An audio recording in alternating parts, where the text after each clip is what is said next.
Color. The Color menu allows you to easily paint, texture, and perform basic color edits on the active 3D.js object. These edits are all exportable and will be written to the exported PLY file. With a 3D.js object selected, from the 3D.js menu, I select Color, and at the top, I can see a toggle that says Shadeless. If I turn this off, the object will now react to lighting in the scene. If I add some lights, I can see that the object reacts to those lights. If I turn shadeless back on, the object no longer reacts to lighting in the scene. If you want a scan to preserve the lighting and color of the time you scanned it, it's best to leave shadeless enabled. Having shadeless enabled also means we can use lower viewport and render samples for better performance. Under shadeless, we have create extra attributes. If I toggle this on and off, I won't see anything immediately, but if I go into the material for the object, I can see that there are already a number of attribute nodes within the material. We can see that these nodes have create extra attributes enabled surrounding them. If I preview these nodes, if I have node wrangler enabled, right now it's a value of 0. If I turn on create extra attributes, I can see that I'm creating values for the face area or a random per face.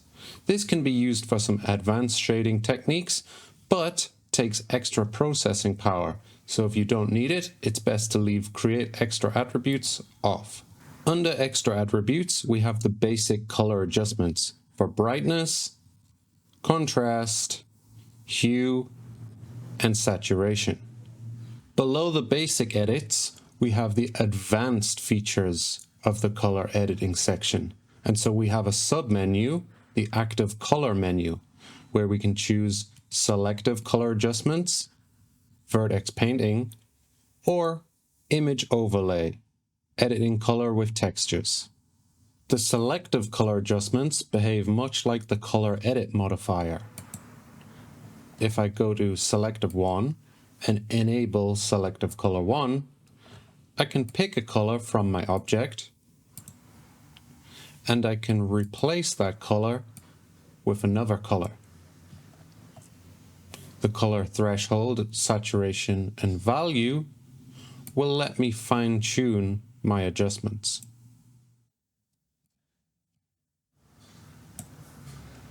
I can change the selection type to be equal to the target color, not equal to the target color, or brighter than or darker than the target color.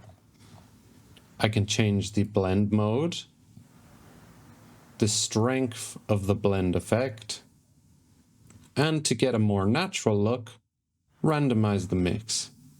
The selective color adjustments can also be masked by an object, and again I can choose my wire sphere or wire cube as a suitable object.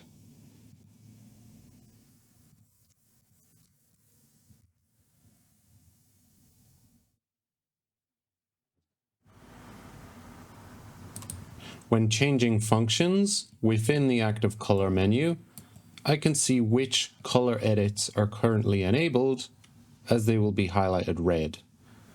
If I enable selective 2 and enable image overlay, I can see that these options are all enabled by the highlight. Vertex paint will allow me to paint my 3D.js objects. If I enable vertex painting and hit start painting, I will enter Blender's vertex paint mode. I can select a color from my brush up here or from the 3D viewport by right-clicking. I can change the size of my brush by hitting F and dragging my mouse. I can see right now that my mouse is lagging a little bit, and that's because this object and its material are using HQ mode, which we'll talk about later. But if you find that your painting is lagging, change it to LQ mode and performance should improve. I can begin painting, and depending on the size of the faces of my object and their density, that will change the resolution of my paint edits. You can change the blend mode for the paint layer, and you can also change the mix factor, the overall strength of the paint edits.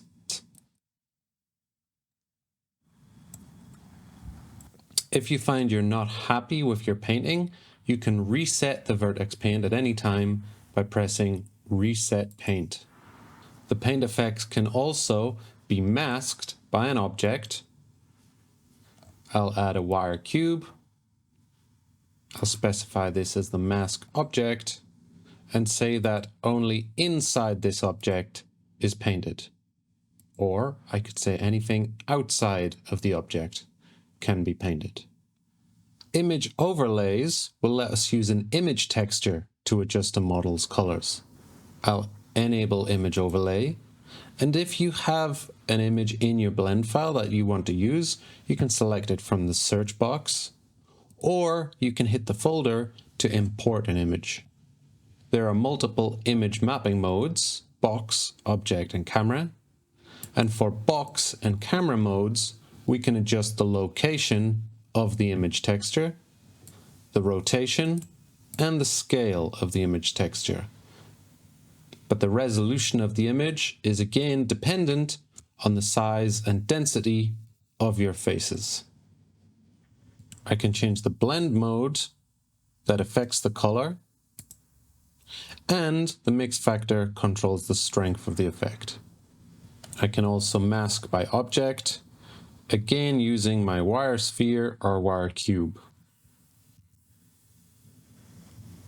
If we select Object Image Mapping, we can select an object to control the image scale, rotation, and location. Right now I'm using an image of the KIRI logo, but it doesn't appear as I would expect. If we move the object, we can see that the image responds, but the reason it looks wrong is we are using the object's local z-axis as the forward axis. If we look at our local axis and we check the z-axis of this cube, it's currently pointing up. Let's try pointing it towards our model, and with the z-axis of the object pointing towards our 3D.js object, the results are exactly what we'd expect. Now, if we move or scale the cube, we can control the placement of the image.